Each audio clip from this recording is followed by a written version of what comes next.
Bismillahirrahmanirrahim. Assalamualaikum warahmatullahi wabarakatuh.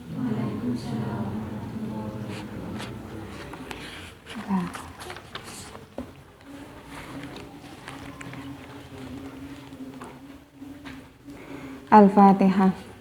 A'udzubillahi minasyaitonirrajim. Bismillahirrahmanirrahim.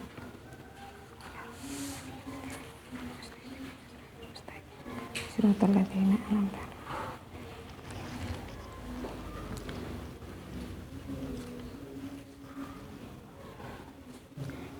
Bismillahirrahmanirrahim.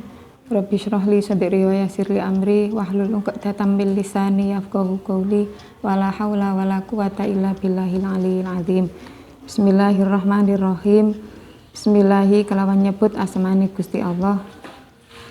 Ar-Rahmani kang welas asih ing dalem dunya lan akhirat, Ar-Rahimi tur kang welas asih ing dalem akhirat bloko. Alhamdulillah tawi sekabehane puji iku lillahi tetep kagungane Gusti Allah. Rabbil alamina kang mengerani alam kabeh. Wassalatu lan utawi tambahi rahmat takdim. Wassalatu lan tambahi rahmat takdim.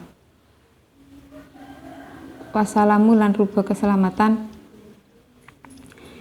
iku ala sayyidina muga tetep ing atase Gusti kita rupane Muhammadin Kanjeng Nabi Muhammad Sayyidil Mursalina kang dadi gustine pira-pira utusan wa ala alihi lan ing atase kawula wargane Kanjeng Nabi wa sahbihi lan sahabate Kanjeng Nabi ajmaina halis kabehane wa tabiina lan pira-pira wong kang manut lagu maring sahbih bisanin kelawan agawe bagus ila yaumiddini tumeka maring dina kiamat. Bismillahirrahmanirrahim. Pengarang memulai dengan bacaan Bismillahirrahmanirrahim. Karena setiap perkara yang diawali dengan Bismillahirrahmanirrahim, maka di dalamnya ada kemuliaan. Dan jika perkara tidak dimulai dengan Bismillahirrahmanirrahim, maka rahmat itu akan terputus di dalamnya. Dalam lafaz Bismillahirrahmanirrahim, dari sekian banyak nama Asmaul Husna, nama-nama Allah, itu yang dirangkai dalam lafaz Bismillahirrahmanirrahim itu lafaz Rahman dan Rahim. Ini menunjukkan betapa besarnya sifat Rahman dan Rahimnya Allah. Di sini Rahman mempunyai arti pengasih. Allah yang Maha Pengasih. Kalau Maha Pengasih, kasih, Allah itu memberikan kasih kepada semua makhluknya, baik makhluknya beriman atau tidak tetap dikasih, taat beribadah atau tidak tetap dikasih, ikut ngaji atau tidak tetap dikasih kekayaan, dikasih kesehatan. Itu sifat Rahmannya Allah. Dan Allah juga mempunyai sifat Rahim, artinya sifat penyayang, Maha Penyayang. Untuk sifat Maha Penyayang di sini Allah tidak semua makhluknya diberi sayang. Hanya manusia pilihan, hanya manusia tertentu yang memiliki kelebihan diberikan oleh Allah rasa sayang. Seperti sampean-sampean pada saat ini disayang oleh Allah karena digerakkan hatinya untuk bisa berada di tempat yang baik ini.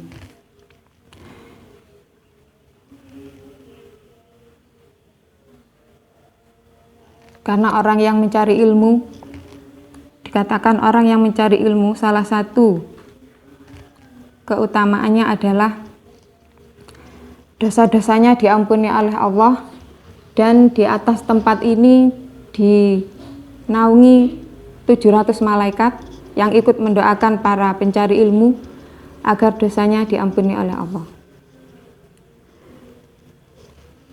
Alhamdulillah tawi sekabehane puji. Alhamdulillahi segala puji itu hanya untuk Allah. Puji itu ada 4, puji makhluk kepada Khalik, makhluk kepada makhluk, pujinya Khalik kepada Khalik, dan pujinya Khalik kepada makhluk. Semua pujian itu yang pas, yang benar itu hanyalah untuk Allah. Kalau manusia kita semua punya kekayaan, punya ilmu, punya kelebihan yang lain, mungkin rupa yang ganteng, rupa yang ayu, itu hanyalah pemberian dan titipan dari Allah. Dan itu tidak pantas untuk dipuji, karena pujian itu yang pas hanyalah untuk Allah. Allah siapa? Rabbil alamina, yaitu Tuhan yang menguasai seluruh alam. Seluruh yang ada di langit dan di bumi semuanya adalah milik Allah, Tuhan yang menguasai alam semesta. Wassalatu wassalamu ala sayyidina Muhammadin, dan salawat serta salam tetap tercurahkan kepada pemimpin kita. Sayyidina dimaknai pemimpin kita, yaitu Nabi Muhammad Shallallahu Alaihi Wasallam. Wassalatu di sini karena Allah yang memberikan sholawat kepada Nabi Muhammad. As-sholatu dimaknai dengan rahmat. Jadi rahmat Allah itu ditujukan kepada Nabi Muhammad. Makhluk yang ada di langit dan di bumi semuanya membacakan sholawat untuk Nabi Muhammad. Jadi sebenarnya kita sebagai umatnya, Nabi itu tidak membutuhkan bacaan sholawat dari kita. Karena memang Nabi itu sudah penuh, diibaratkan gelas yang kosong. Setelah Allah dan makhluk di langit membaca sholawat untuk Nabi, itu gelas sudah penuh. Sudah penuh dengan air. Jadi kalau kita membaca sholawat, itu sebenarnya akan kembali kepada kita sendiri. Ibaratnya gelas yang sudah penuh air, kita membaca sholawat berarti seperti menambahkan air. Maka kita mengharapkan air itu akan tumpah dan luber kepada kita. Meskipun Nabi tidak membutuhkan sholawat kita, tapi saking sayangnya Nabi kepada umatnya, kepada kita dianjurkan untuk bersalawat kepada beliau. Karena dengan bersalawat kepada beliau, dosa-dosa kita akan gugur, dosa-dosa kita akan diampuni oleh Allah. Wassalamu ala sayyidina Muhammadin. Salawat dan salam tetap tercurahkan kepada pemimpin kita, yaitu Nabi Muhammad Shallallahu Alaihi Wasallam, Sayyidil Mursalina, yang menjadi pemimpinnya para utusan. Jadi Nabi itu dalam fisiknya memang Nabi yang terakhir, tapi dalam penciptaannya itu Allah menciptakan makhluk yang pertama kali, yaitu Nabi Muhammad. Menurut sampean, makhluk yang pertama kali diciptakan oleh Allah niku sinten? Makhluk yang pertama kali diciptakan oleh Allah.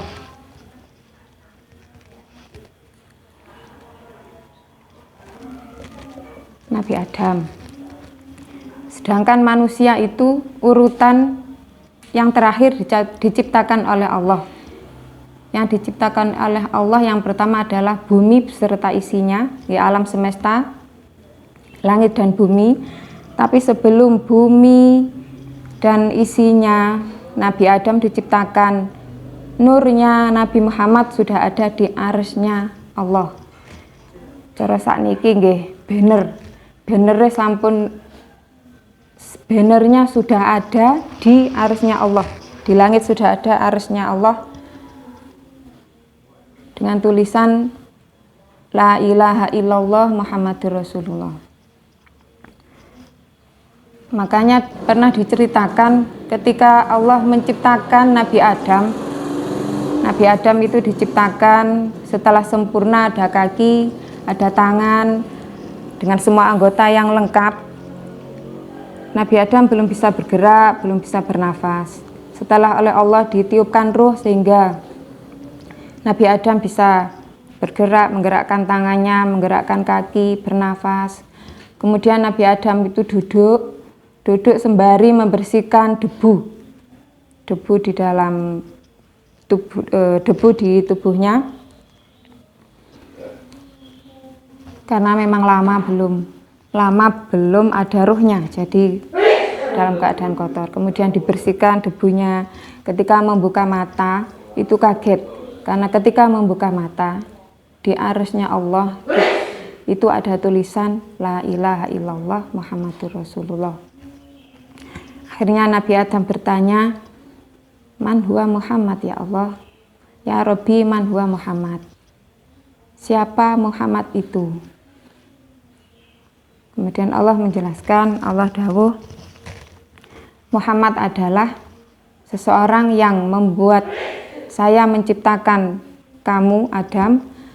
Muhammad adalah karena adanya Muhammad saya menciptakan langit dan bumi, dan karena adanya Muhammad saya menciptakan surga dan neraka. Jadi manusia yang pertama memang Nabi Adam, makhluk atau isi yang diciptakan oleh Allah adalah bumi dan isinya, tapi Nur Muhammad adalah yang pertama kali diciptakan oleh Allah di arsy-Nya bumi, di arsy-Nya Allah. Bahkan namanya selalu sejajar dengan nama Allah dalam lafadz La ilaha illallah Muhammadur Rasulullah, dan dalam lafadz yang setiap orang ketika mau masuk Islam harus mengucapkan itu nama Allah dan Nabi Muhammad disejajarkan dan tidak boleh dipisahkan dalam lafadz dua kalimat syahadat, asyhadu an la ilaha illallah wa asyhadu anna Muhammadar Rasulullah. Itu kelebihan Nabi Muhammad. Jadi kalau kita mau mengucapkan sholawat, itu nantinya akan kembali kepada kita sendiri. Makanya Nabi Muhammad selalu menganjurkan, perbanyaklah sholawat untukku, maka dosa-dosamu akan gugur dan dosa-dosamu akan diampuni oleh Allah. Dan Nabi Muhammad bukan hanya Sayyidul Mursalin, tapi Sayyidul Anbiya wal Mursalin. Bukan hanya pemimpinnya para utusan, tapi juga pemimpinnya para nabi terdahulu, bahkan pemimpinnya para makhluk yang ada di langit dan bumi. Innallaha wa malaikatahu yusollu sampe nek tibaan. Nggih, takut ya. Innallaha wa malaikatahu yusholluna 'alan nabi. Ya ayyuhalladzina amanu shollu 'alaihi taslima.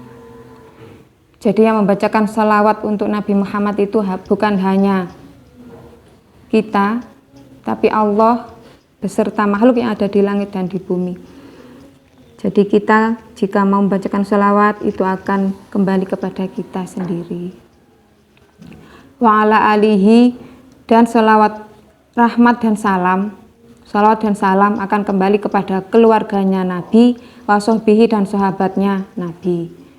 Di sini sahabat adalah orang yang bertemu, orang yang hidup, bertemu dan beriman kepada Nabi. Jadi hidup dalam periode Nabi. Kalau bertemu, berkumpul, tapi tidak beriman, belum dikatakan sahabat. Contohnya Abu Jahal. Meski hidupnya bersama Nabi, pernah bertemu, tapi tidak beriman, belum dikatakan sahabat. Terus kalau bertemu, beriman, hidup di masa periode Nabi, itu juga belum dikatakan sahabat. Seperti Uwais Al-Qarni. Uwais Al-Qarni itu hidup di zaman Nabi, tapi karena saking taatnya kepada orang tua, kepada ibunya, sampai-sampai tidak berani meninggalkan ibunya meski sangat ingin bertemu dengan Nabi. Jadi Uwais Al-Qarni belum bisa dikatakan sahabat Nabi karena meski hidup seperiodenya dan beriman tapi belum pernah bertemu dengan Nabi. Ajma'ina wa tabi'ina lahum bi ihsanin ila yaumiddin.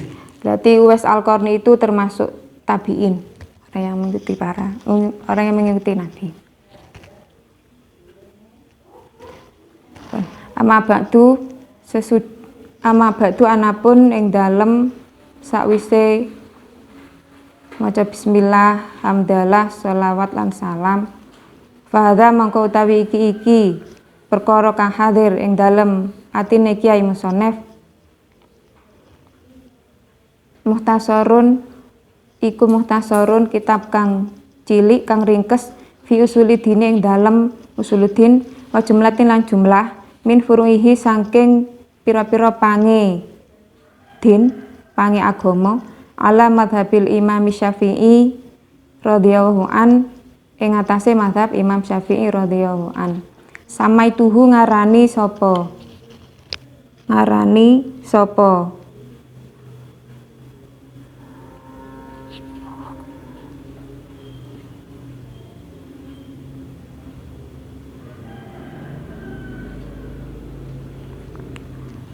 wa jumlatilan jumlah min furu'i saking pira-pira pange agama ala madhabil Imam Syafi'i radhiyallahu anhu. Samaituhu ngarani sapa ingsun ing hadza muhtasar Ar-Riyadul Badi'ati ing aran kitab Riyadul Badi'ah, artine nggih pertamanan yang indah. Fi usulidin ing dalam usuluddin wa ba'dhi furu'i syariati lan ing dalem sebagiane pira-pira pangi syariat rajian halih malih minallahi saking Gusti Allah ayan fa'a muga-muga yen to manfaati sapa Allah bulat Ba'dhi furu'i syariati lan ing dalem sebagiane pange pira-pira agama rajian halih malih minallahi saking Gusti Allah ayan fa'a yen to manfaati sapa Allah bihi kelawan muhtasar tulabatal ilmi ing pira-pira wong kang nyuprih ilmu la siyama apa maneh al mubtadiina pira-pira wong kang miwiti belajar wa ayyu wajihalan yen to ngadepake sapa Allah ilaihi maring hadza muhtasar rubatar rohibina ing demene pira-pira wong kang demen. Amma ba'du, sesudah membaca bismillah, sholawat dan salam, di sini Kyai Musonef dalam kitab yang ringkas ini isinya ada beberapa tentang pokok-pokok agama dan beberapa cabangnya, dan dalam bahasan ini adalah menurut madhab Imam Syafi'i. Terus kitab yang kecil ini dinamakan kitab Riyadul Badi'ah. Di dalamnya akan dijelaskan tentang ilmu tauhid, ilmu fikih, dan ilmu akhlak. Ilmu tauhid itu ilmu tentang beribadah kepada Allah, dan ilmu fikihnya akan membahas tentang cara bagaimana kita beribadah kepada Allah, dan ilmu akhlak. 3 unsur itu sangat penting dalam seseorang dalam mencari ilmu. 3 unsur: ilmu tauhid, ilmu fikih, dan ilmu akhlak.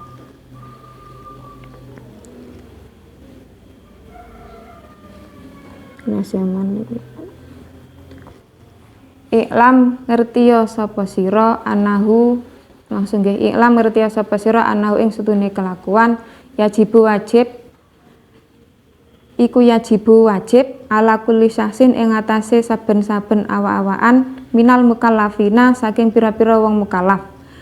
Walau kana lan senajan ana sapa rokikon budak ayak rifa ing yento ngaweruhi sapa wong arkanal islami ing pira-pira rukune Islam wal imani lan iman. Fa arkanul islami mongko utawi pira-pira rukune Islam iku khamsatun ana 5 antasyada ing yento nyekseni sapa sapa wong an ing setuhune kelakuan la ilaha iku la ilaha ora ana pangeran kang wajib den sembah kelawan hak iku maujud illallahu angin Gusti Allah. Wa anna Muhammadan lan setuhune Kanjeng Nabi Muhammad iku Rasulullah utusane Allah. Wa tuqimu lan jumenengake sapa wong as-sholata ing salat wa tu'tiyalan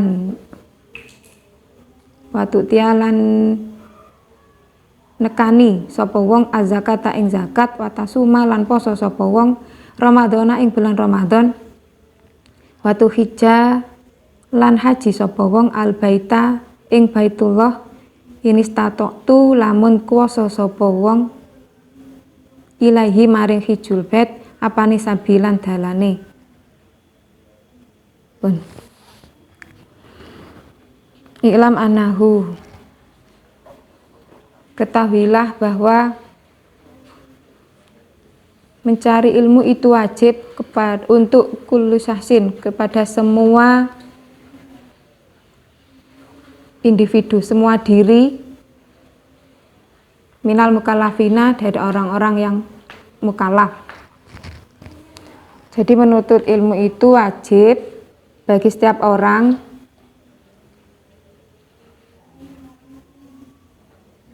yang mukallaf. Mukallaf itu 3, Islam, baligh, dan berakal. Ini ketentuan wajib melakukan ibadah. Ketahuilah untuk beribadah itu wajib bagi orang yang mukallaf. Walau kana rokikon, meskipun itu seorang budak, tapi mengetahui beberapa rukun Islam dan rukun iman itu wajib. Di sini syaratnya adalah harus dari minal mukallafina, harus orang mukallaf. Mukallaf itu ada 3, yang pertama Islam, yang kedua baligh, yang ketiga berakal. Jadi ketika sampean mengetahui ada orang tidak sholat, terus sampean jangan langsung lu gak sholat. Kok gak sholat? Sampai lihat dulu Islam apa tidak. Ternyata Islam. Terus syarat yang kedua, sudah baligh atau belum? Oh, sik bocah, berarti kan dereng baligh. Didelok maneh kok pun jenggoten, berarti pun baligh. Ten mriki pun baligh kabeh nggih? Pun baligh. Rani pun baligh. Dereng. Oke, dereng berarti sholat boten wajib. Jadi sampai nek samerep wong kok gak sholat, sampean delok syarate, syarat 3, nek pun Islam, pun Islam. Baligh, sudah baligh. Yang ketiga berakal. Dan Islam pun Islam, baligh pun baligh tapi gak sholat, mungkin syarat yang ketiga belum lengkap, belum jangkep. Berarti syaratnya sholat, Islam, baligh, dan berakal. Makanya ketika sampai mengetahui ada anak kecil yang sholat, anak yang belum baligh sholat, selama mengetahui rukunnya, itu sah, tapi pahalanya kembali kepada orang tuanya. Kadang ada anak kecil yang belum baligh haji, umroh, itu sah, haji umrohnya sah, tapi pahalanya kembali kepada orang tuanya. Jadi nanti kalau anaknya sudah baligh, itu diwajibkan melakukan haji umroh lagi, karena ketika melakukan memang belum baligh. Dan itu sah kalau memang sudah menjalankan rukun dan syaratnya.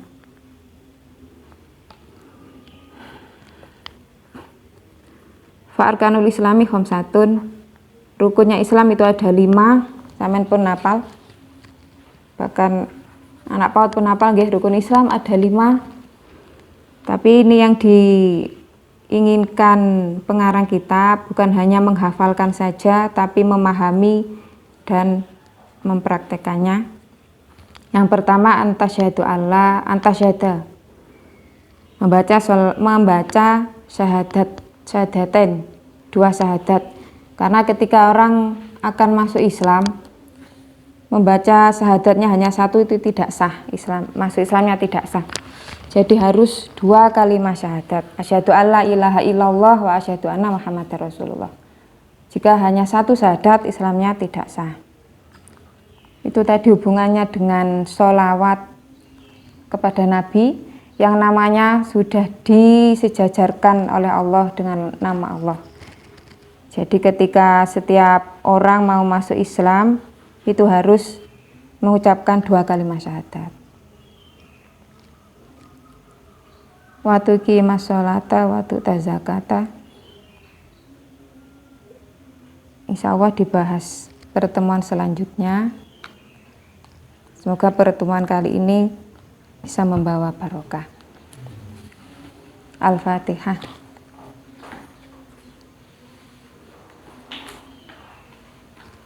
Assalamualaikum warahmatullahi wabarakatuh.